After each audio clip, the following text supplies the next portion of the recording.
How to help your kids build beautiful and healthy friendships.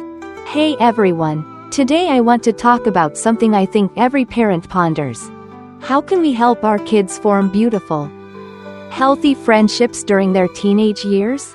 This is a time when our kids crave space to explore their own world of friends, yet still need us by their side so they don't lose their way. I came across a wonderful article by a parenting expert, and I'd love to share it with you in my own heartfelt words. Like a friend chatting with you. I hope these insights will support you on your parenting journey.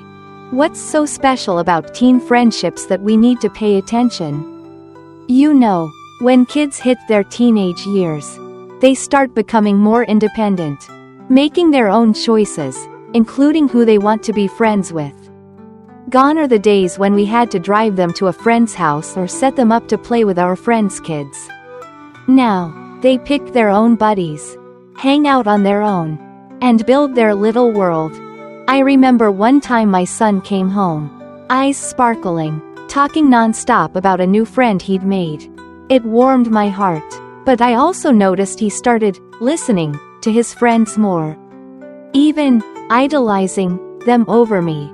One day, I accidentally said something unsupportive about his friend, and he got so sensitive, his face dropped, and he even argued back.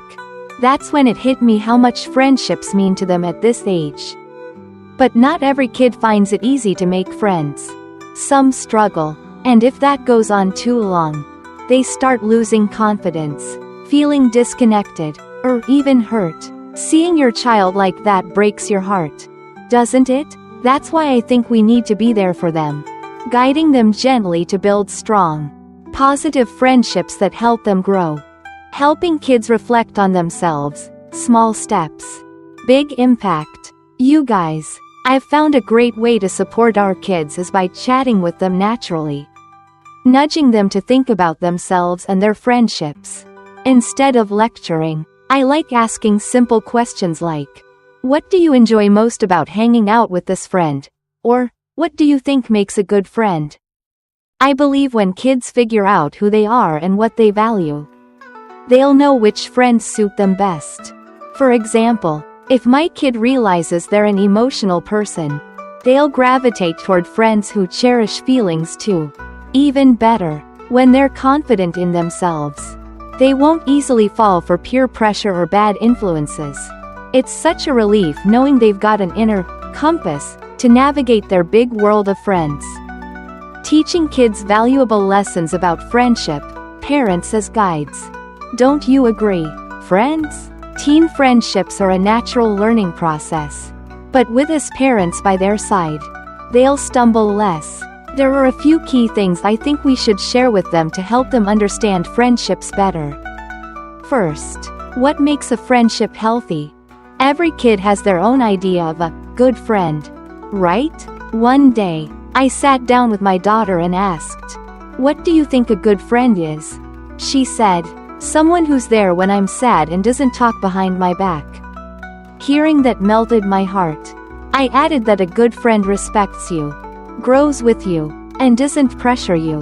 When kids have a clear picture of a healthy friendship, I feel more at ease knowing they can choose the right people. Next, conflict isn't the end of the road. You know, I used to worry when my kid fought with their best friend, thinking the friendship was over. But then I realized conflict is normal. It's even a chance for them to learn how to understand their friends better. I often tell my kid, if you argue, talk it out calmly. If it gets too heated, just say, I think we're both upset. Let's talk tomorrow. Especially on social media, where things can spiral fast. I remind them to avoid back and forth comments that deepen misunderstandings. Watching them handle conflicts maturely makes me so proud. Lastly, no friendship lasts forever, and that's okay. I remember when my kid was in high school, they treated friendships like their whole world, dying for a best friend to share everything with. Once, they were crushed because their bestie got close to someone else. I sat them down and said, sweetie, friendships are precious, but they don't always last forever. Some friends are only with us for a season. I even shared my own story, how some of my high school friendships faded in college. I told them, what matters is you cherish the good times, and if a friendship changes, open your heart to new ones. Over time, they learn to let go without too much heartache when a friendship drifted away. How to let kids hang out safely without feeling restricted. Friends. Beyond teaching them about friendships, I think we need to set them up to hang out safely. I often sit down with my kid and agree on basics like, when you go out, let me know where you're going, who you're with, and when you'll be back. But I try to keep it light and fair so they don't feel forced. Because, let's be real, if we control them too much, they might nod in front of us but sneak around later. I also stay in touch with the parents of their close friends, both for peace of mind and to step in if needed.